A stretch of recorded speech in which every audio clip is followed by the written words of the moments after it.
नाज़रीन अस्सलाम वालेकुम। सियासत टीवी के खुसूसी प्रोग्राम खबर ख्याल में आपका खैर मकदम है। मैं मोहम्मद रियाज अहमद और मेरे साथी सैयद सज्जादुल हसनैन नाज़रीन हमेशा की तरह आपके सामने अहम खबरें लिए हाजिर हुए हैं।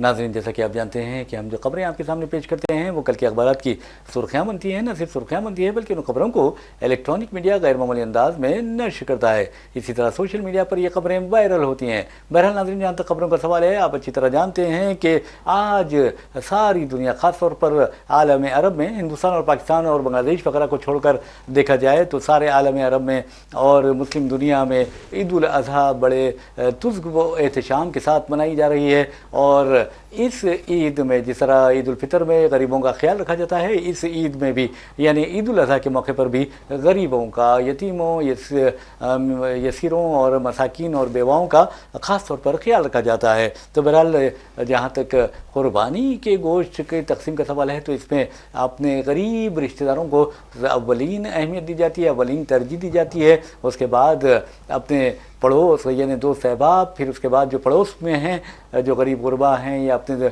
दोस्त अहबाब हैं, उन्हें अहमियत दी जाती है या तरजीह दी जाती है। तो बहरहाल आपको बता दें कि तकरीबन 16 लाख यानी 16 लाख से ज़ायद ये फ़र्ज़ंदान तौहीद को अल्लाह ताला ने इस मरतबा सादत हज नसीब फरमाई है।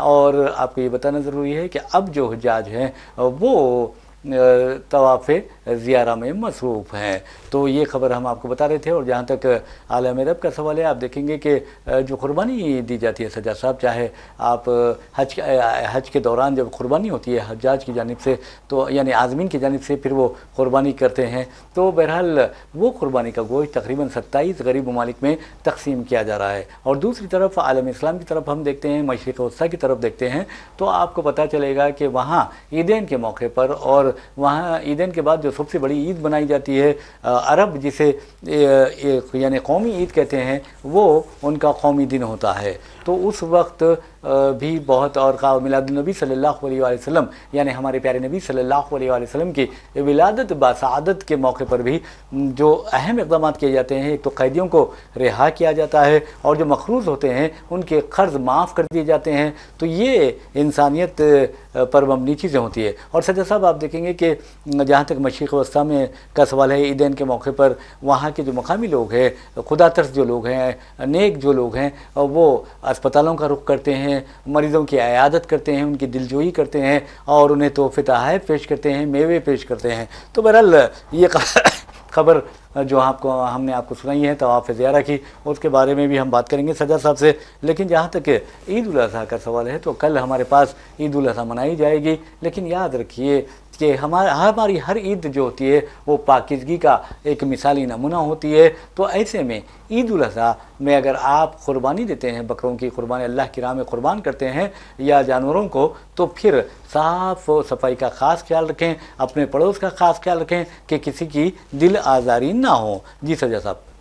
यकीनन देखिए, जैसा कि हम देखते हैं कि जो है आज सऊदी अरब में, आलम अरब में और जो है अमेरिका और जो है यूरोप के मुख्तलिफ़ जो है शहरों में ईद उल अज़हा का जो है तुज़ुक व एहतशाम के साथ एहतमाम किया गया और क़ुरबानी भी दी गई। चूँकि जो है ईद उल अज़हा से जो है क़ुरबानी मंसूब है, ईद उल अज़हा के मौके पर जो है सबसे अहम, ईद उल अज़हा की सबसे अहम जो काम होता है वो क़ुरबानी जो सबसे अहम काम होता है। और ईद उल अज़हा मंसूब ही क़ुरबानी से, हज़रत इब्राहीम अलैहिस्सलाम की क़ुरबानी, हज़रत इस्माईल अलैहिस्सलाम का जो है क़ुरबानी के लिए तैयार होना और फिर जो है दुम्बे का जन्नत से आना, ये सारे जो है इन हज़रत इब्राहीम अलैहिस्सलाम की क़ुरबानी को याद करने के लिए अल्लाह ने क़यामत तक के मुसलमानों के लिए, क़यामत तक के इंसानों के लिए ईद उल अज़हा के मौके पे जो है क़ुरबानी का हुक्म सादिर फरमाया। ज़ाहिर सी बात है, जैसा कि जो है अहादीस में भी आया है कि जो है क़ुरबानी मुस्तहब है, क़ुरबानी वाजिब है। और क़ुरबानी के लिए जो है अय्याम तशरीक़ ख़ास तौर पे जो है 10, 11 और 12 3 दिनों में जो है क़ुरबानी की जो है हिदायत जारी की गई है। लेकिन देखिए, हम यहाँ ख़ास तौर पे हम अगर हिंदुस्तान की बात करें या मशरिक़ी जनूबी एशिया की बात करें या फिर या हमारे मशरिक़ी ममालिक की बात करें, तो इन ममालिक में जो है क़ुरबानी का जिस तरह के जो है हालात यहाँ पे होते हैं, जानवरों को लाना, शोर गौगा जो है, और फिर जो है घरों के सामने जानवरों की क़ुरबानी, फिर जो है पूरी जानवरों की आलाइश, जानवरों की गंदगी, वहाँ जिस तरीके का देखिए इस्लाम जो है क़ुरबानी की हिदायत तो देता है, लेकिन साथ ही साथ इस्लाम इस बात की भी हिदायत देता है कि पाकी आधा ईमान है। जी जी। तो पाकी का भी ख़ास ख्याल रखने की, देखिए इस्लाम अहादीस में तो साफ़ तौर पे कहा गया है कि जिसके शर से पड़ोसी महफूज ना रहे वो जन्नत में नहीं जाएगा। तो जब हम क़ुरबानी करते हैं तो हमें हिदायत ये दी जाती है कि क़ुरबानी के 3 हिस्से किए जाएं, एक रिश्तेदारों में जाए, एक ग़ुरबा में जाए और एक अपने लिए हो। जी। तो ये तो हिदायत लोगों को याद रहती है, लेकिन पाकी के हवाले से और लोगों को तकलीफ़ ना हो इस हवाले से जो हिदायतें हैं वो हिदायतें जो है लोगों को गालिबन याद नहीं रहती हैं, ऐसा महसूस होता है।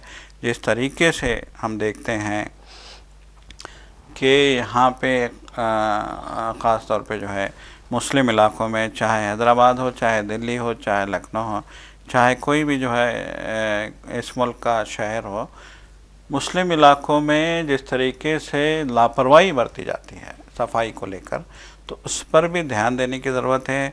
और जो है अब देखिए सऊदी अरब में भी जो है हिंदुस्तानी हैं मुकीम, उनका जो है, और फिर यूरोप में भी हिंदुस्तानी है मुकीम, अमेरिका में भी हिंदुस्तानी है मुकीम।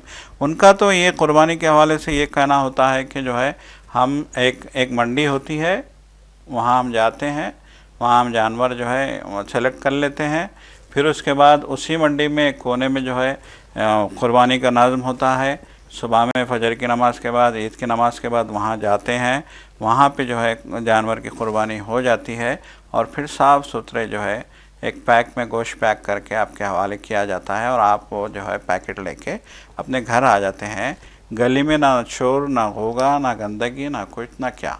चाहे सऊदी अरब की हम बात करें, चाहे लंदन की हम बात करें, चाहे शिकागो की हम बात करें, चाहे अमेरिका के दीगर शहरों की बात करें, हिंदुस्तान ही के शहरी वहाँ जाके अगर सफाई का जो है एहतमाम कर सकते हैं, सफाई का नज़्म कर सकते हैं, एक सिस्टम वहाँ पे बना हुआ है कि एक जो है जानवरों की मंडी होगी और एक तरफ स्लाटर हाउस होगा, आप जानवर वहाँ से सेलेक्ट करेंगे, फिर स्लाटर हाउस में वहीं क़ुरबानी होगी और फिर वहाँ से सारी चीज़ें आलाइशें कोने में फेंक के जो है सिर्फ गोश्त लेके आप घर आएंगे।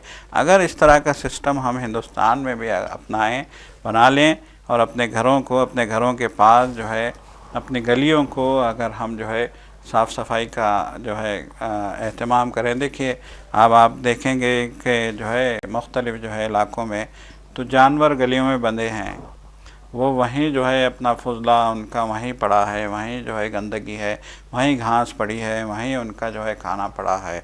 फिर उसके बाद ये होता है कि वही जानवर घरों के जो है दहलीज पे जो है ज़िबा किए जाते हैं, फिर गलियां खून से भर जाती हैं, फिर जो है उनकी आलाइशें वहीं गली के कोनों में जो है उनकी आलाइशें पड़ी हैं, उनकी गंदगी पड़ी है।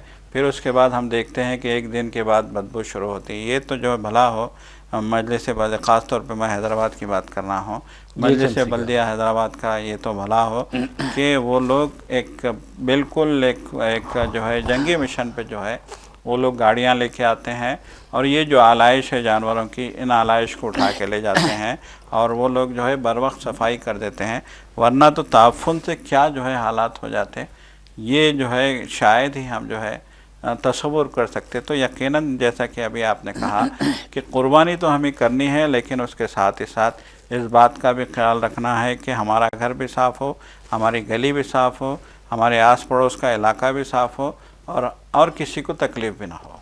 बिल्कुल आपने सही कहा सज्जद साहब। जहाँ तक सऊदी अरब की आपने बात की है या लंदन जी की बात की है, यूरोपियन ममालिक की बात की है, वो दौलतमंद ममालिक हैं और वहाँ की जो आबादी है, हमारी आबादी अगर आप देखेंगे तो बहुत ज़्यादा है।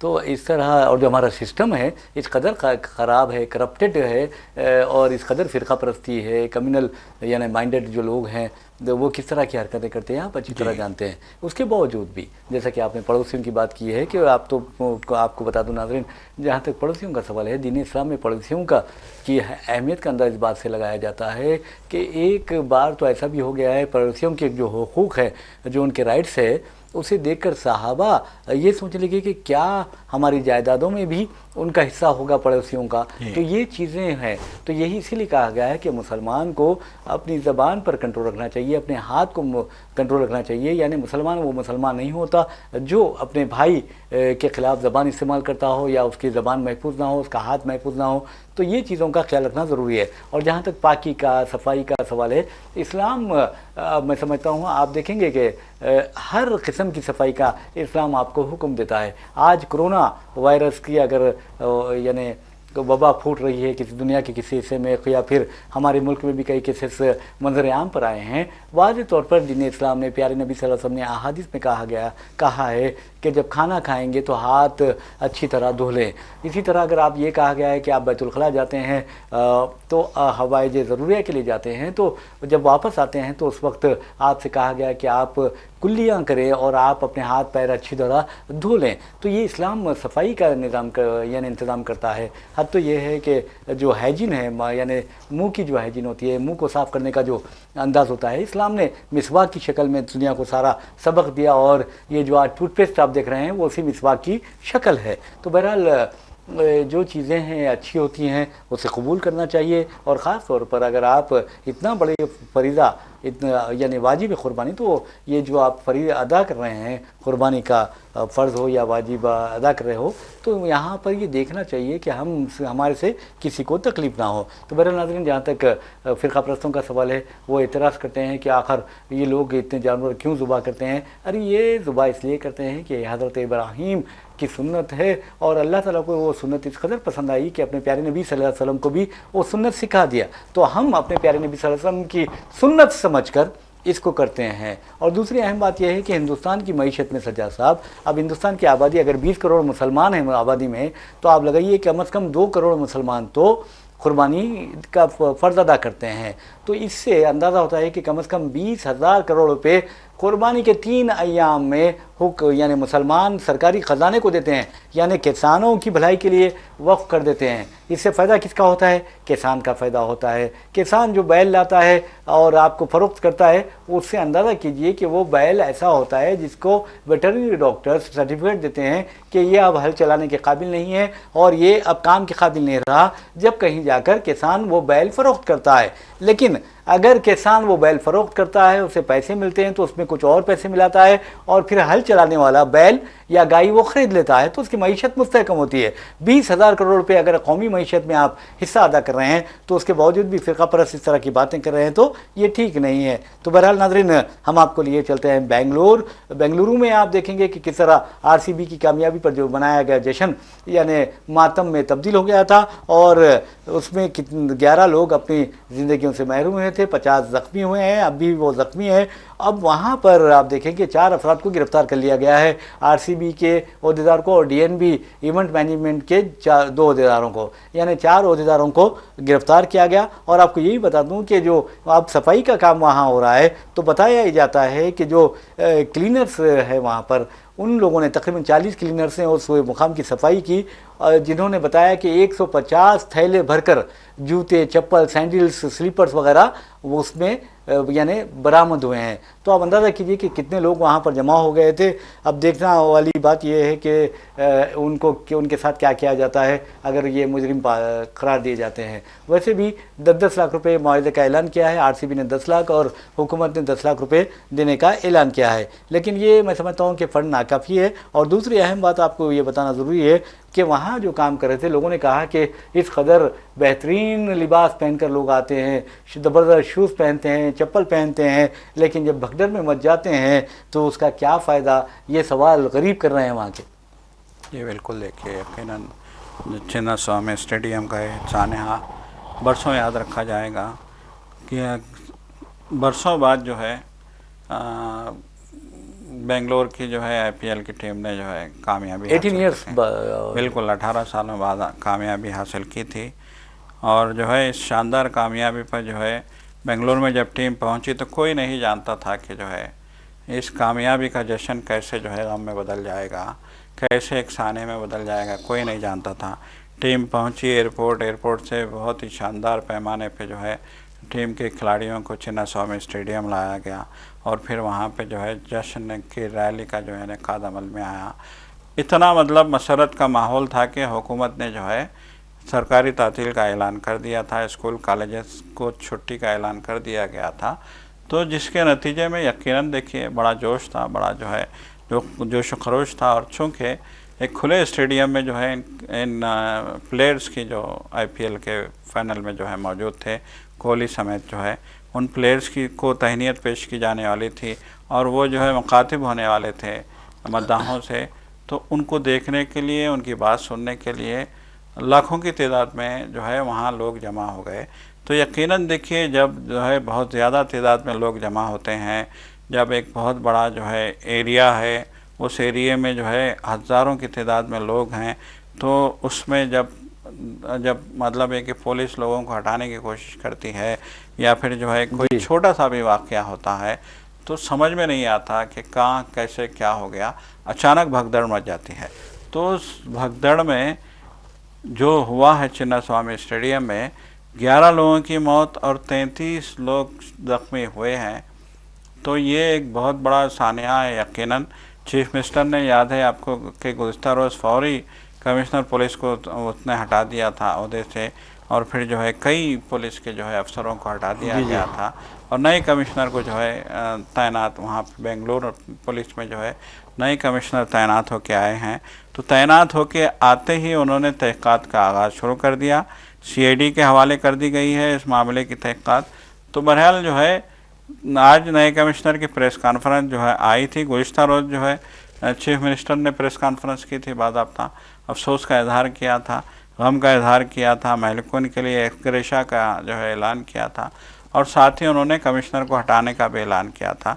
तो अब नए कमिश्नर आए हैं तो उन्होंने आने के बाद बयान देते हुए कहा कि इस मामले में अभी तक 4 लोगों को गिरफ़्तार किया गया है। फिर उनका ये कहना था कि तहक़ीक़ात जो है जारी हैं और आगे आगे जो है देखते हैं कि तहक़ीक़ात क्या रंग लाती हैं, सीआईडी जो है क्या जो है भगदड़ के लिए जो है वजूहात क्या जो है फाइंड आउट करती है। बहरहाल ये तो आने वाला वक्त ही बताएगा, लेकिन फ़िलहाल बेंगलुरु के कमिश्नर को हटा दिया गया है, कई आला अहदेदारों को हटा दिया गया है, चिन्नास्वामी स्टेडियम के एडमिनिस्ट्रेटर को हटा दिया गया है। वहाँ पे मेंटेनेंस, जैसा कि अभी आपने कहा कि मेंटेनेंस और इवेंट मैनेजमेंट देखने वाले लोगों को जो है हिरासत में ले लिया गया है और जो है एक गम का माहौल, एक खुशी का माहौल ये गम के माहौल में बदल गया है। तो यकीनन जो है एक अफसोसनाक सानिया है, इसकी जो है इस पर कितना भी अफसोस करो कम है, लेकिन साथ ही साथ अब देखना ये है कि सानहे के लिए पुलिस किसको जिम्मेदार ठहराती है, ये देखने वाली बात है। बहरहाल मैं आपको बता दूं कि जहाँ तक चिन्नास्वामी स्टेडियम का सवाल है, जो तहक़ीक़ात हो रही है, जगदीश जो हैं उन्हें इंक्वायरी ऑफिसर मुकर्रर किया गया है, लेकिन देखने वाली बात ये है कि आखिर वो कौन सी वजूहत है जिसकी वजह से ये हादसा पेश आया है। मिसाल के तौर पर आपको बता दूं कि 35,000 के करीब उसमें गुंजाइश है लोगों के बैठने की और स्टेडियम में जो लोग वहाँ जमा हो गए थे वो तकरीबन 2 से लेकर 3 लाख उनकी तादाद थी।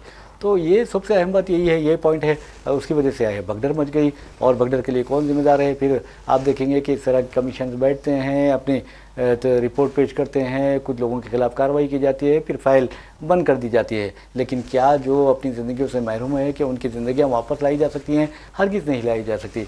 10-10 लाख रुपये आप देकर ये समझते हैं कि उनकी ज़िंदगी की कीमत है, ये भी आपकी गलतफहमी है। ऐसे में मैं समझता हूँ कि कम से कम 1-1 करोड़ रुपया महलूकीन के रिश्तेदारों को देना चाहिए। उसी तरह नरेंद्र मोदी हुकूमत को भी चाहिए कि जिस तरह पहलगाम में दहशतगर्दों ने 26 बेकसूर इंसानों को मौत के घाट उतार दिया, उनमें से जो भी हैं उनको भी चाहिए कि हुकूमत, नरेंद्र मोदी हुकूमत 2 लाख रुपए एक्स ग्रेशिया की बजाय उनको 2 करोड़ रुपए एक्स ग्रेशिया का या मुआवजे का ऐलान करे तो बेहतर होता, लेकिन अब तक ऐसा कुछ नहीं किया गया है। तो बहरहाल ये चिन्नास्वामी स्टेडियम का सवाल था, लेकिन आपको हम लिए चलते हैं। जब ईद उल अज़हा की बात आती है तो आपको बता दूं कि सारे आलम इस्लाम में बहुत खुशियाँ मनाई जा रही हैं। ख़ासतौर पर बच्चे जिस तरह खुश होते हैं जानवरों को देखकर, ऊँट को देखकर, बकरों को देखकर, बैलों को देखकर, और यानी उनके रंगों को देखकर और उनके हाइट, उनकी पर्सनालिटीज़ को देखकर जो खुश होते हैं बच्चे, वो खुशी अल्फाज में बयान नहीं की जा सकती। लेकिन अफसोस की बात यह है कि इस कुर्रे अर्ज़ पर एक ऐसा मुकाम ये है जहाँ के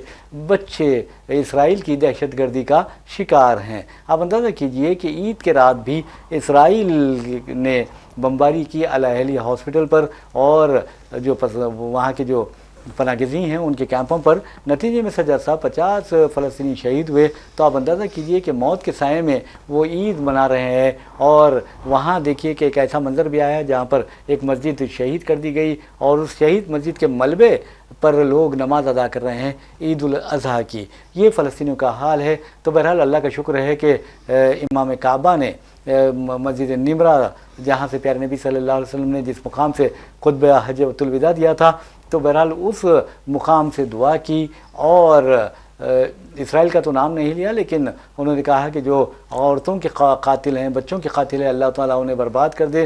तो बहरहाल हमारी भी यही दुआ है कि अल्लाह ताला इस तरह के अनासिर को, ख़ास तौर पर इसराइल अगर इस तरह जिस अंदाज में फ़लस्तीनियों की नस्लकुशी कर रहा है, फ़लस्तीनियों की कत्ल आम में मुलविस है, और ऐसे उसे भी तबाह व बर्बाद कर दे। तो बहरहाल आप देखेंगे कि ये सजा साहब बहुत ही ख़तरनाक बात होती है। जी यकीनन, देखिए एक दर्दनाक, हम कहेंगे कि इंसानियत कहाँ जाके ख़त्म हो रही है। इंडिया पाकिस्तान की जंग होती है तो ट्रम्प रात भर सोते नहीं हैं जंगबंदी करवाने के लिए, और दिन में ऐलान करते हैं कि हमने जंगबंदी करवा दी है। और आज तक भी वो बार बार कह रहे हैं ट्रम्प के जो है हमने जंगबंदी करवा दी है, लेकिन हिंदुस्तान जो है ये एहसान मानने को तैयार नहीं है। 13वें मरतबा कह चुके हैं। बिल्कुल बिल्कुल, बार बार आप ट्रम्प कह रहे हैं कि हमने जंगबंदी करवाई है, मगर अफसोस कि वहाँ जहाँ निहत्ते मुसलमान हैं, वहाँ जहाँ मासूम लोग हैं, वहाँ छोटे बच्चे जो शहीद हो रहे हैं, वहाँ 60-70 हज़ार से ज़्यादा लोग जो है इजराइल की बमबारी में शहीद हो चुके हैं। वहाँ पे जंगबंदी की अमेरिका को तौफीक नहीं होती, इजराइल को धमकी देने की अमेरिका की हिम्मत नहीं है, इजराइल को रोकने की इस तरह के तशद्दुद से, इस तरह की जारहियत से, इस तरह की इंसानियत सोजी से। देखिए सारी दुनिया ने कहा, अक़वाम मुत्तहिदा में बाज़ाब्ता जो है इतराफ़ किया गया कि इंसानियत सोजी की बदतरीन मिसाल कायम की है इजराइल ने। इजराइल को जंगी मुजरिम करार दे दिया गया।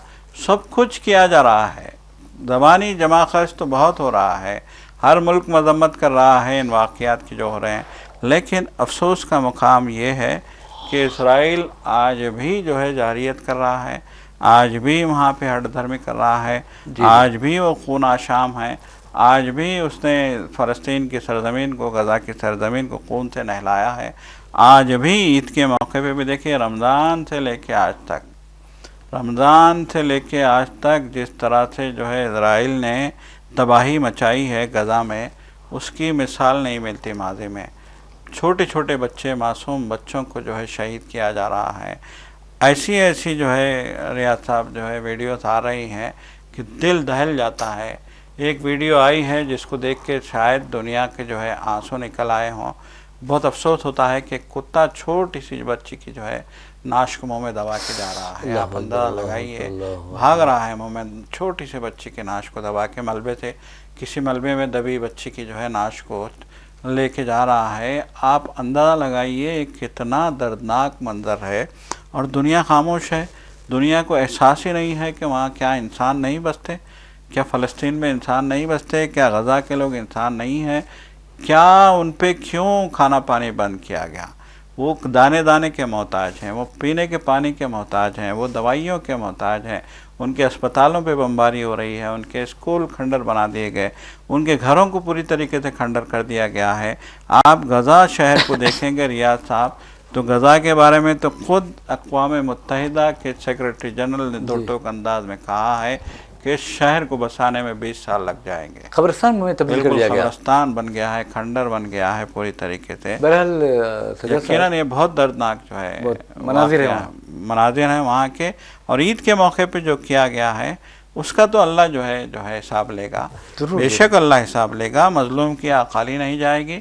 हमेशा से कहा गया है कि मज़लूम की जब आह निकलती है, जब बच्चे जो है अल्लाह से, देखिए फ़लस्तीन के बच्चे हम देख रहे हैं कि वो या रब का नारा लगा रहे हैं, तो फ़लस्तीन के बच्चे जब अल्लाह से जो है दोनों हाथ उठा के जो है अल्लाह से रहम की भीख मांगेंगे, तो फिर अर्श के हिलने में देर नहीं लगती। अगर अल्लाह का अर्श हिल गया, अल्लाह के गज़ब से अर्श हिला, तो फिर दुनिया और फ़लस्तीन, चाहे वो इजराइल हो या अमेरिका हो, चाहे अमेरिका हो, दुनिया से ये सारी की सारी जो है ये ताकतें नेस्त व नाबूद गायब हो जाएंगी पूरी तरह। वैसे भी नाज़रीन आपको बता दूं कि जहाँ तक फ़लस्तीनियों पर मज़ालिम का सवाल है, देखिए अमेरिका किस तरह इसराइल की सरपरस्ती कर रहा है, लेकिन जैसा कि सज्जाद साहब ने कहा है कि जब मज़लूमीन की हाय लगती है तो हर चीज़ तबाह व बर्बाद होकर रह जाती है, और जो साजिशें दुश्मन करते हैं वो दुश्मन भी तबाही के रास्ते पर गामजन हो जाते हैं। अब आपके लिए चलते हैं अमेरिका में ट्रंप और उनके करीबी दोस्त एलन मस्क, जो आपको बता दूं कि डिपार्टमेंट ऑफ गवर्नमेंट एफिशिएंसी यानी डॉज के सरबराह मुकर्रर किए गए थे। अब 130 दिन तक वो सौदे पर फायद रहना था, लेकिन उन्होंने 128 दिन उस सौदे पर खिदमत अंजाम दी, और उसके बाद जो इन दोनों में लड़ाई झगड़ा हो रहा है ट्रंप और एलन मस्क में, जो इल्ज़ामात का सिलसिला शुरू हो चुका है। और एलन मस्क ने यहाँ तक कह दिया है कि जेफरी एप्स्टाइन जो वो हैं, एक मुतनाज़ा शख्सियत हैं, सेक्स स्कैंडल से जुड़े हुए हैं बहुत बड़े, उसकी फ़ाइल में भी ट्रंप का नाम है। तो अब ऐसे किरदार का जो आदमी है, ख़ुद उसका दोस्त कह रहा है कि उनका किरदार ये है, तो अब अंदाज़ा ये कीजिए कि ये कुदरत की मार के सिवा कुछ नहीं है। तो बहरहाल हिंदुस्तान को राहत की सांस लेनी चाहिए कि उसने तो फ़लस्तीनियों की मदद नहीं की, लेकिन उसको इस बात से राहत की सांस लेनी चाहिए कि अब ट्रंप के बुरे दिन आने वाले हैं, और ट्रंप का ज़वाल ऐसा लगता है कि अब शुरू हो चुका है, क्योंकि हिंदुस्तान के वो दुश्मन बन चुके हैं ट्रंप और पाकिस्तान के दोस्त। तो बहरहाल नाज़रीन, इसी के साथ हम अपना प्रोग्राम खबर ख्याल इख्तिताम को पहुँचाते हैं। अपने मेज़बान मोहम्मद रियाज अहमद और मेरे साथी सैयद सज्जादुल हसैन को इजाज़त दीजिए। इंशाल्लाह फिर मुलाकात होगी, फिर बात होगी। तब तक के लिए अल्लाह हाफ़िज़। अल्लाह हाफ़िज़।